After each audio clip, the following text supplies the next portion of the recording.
Formal na ang kwestiyon ng defense team ni dating Pangulong Rodrigo Duterte ang jurisdiction sa kanya ng International Criminal Court. Sa defense challenge with respect to jurisdiction na inihain nila sa pretrial Chamber 1, hiniling nilang itigil ang kaso at agad palayain ang dating Pangulo. Ginamit ang basihan ng mga abogado ang Article 13 ng Rome Statute. Anila, nakasaad dito na maaaring ipatupad ng ICC ang jurisdiction nito kung nasimula ng prosecutor ang investigasyon habang partito pa ang bansa sa Rome Statute. Kumalas daw dito ang Pilipinas noon pang March 17, 2019.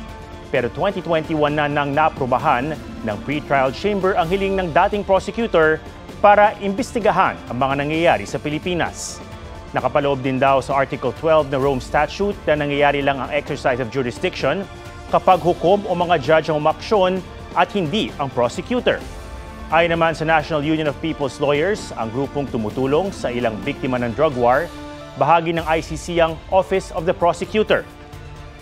Kaya nang simula ng preliminary investigation noong 2019, may exercise of jurisdiction na ang ICC.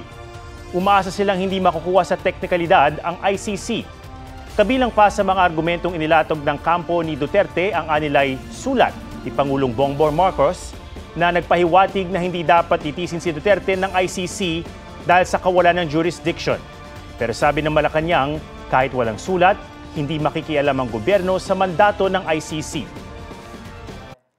Huwag magpahuli sa mga balitang dapat niyong malaman.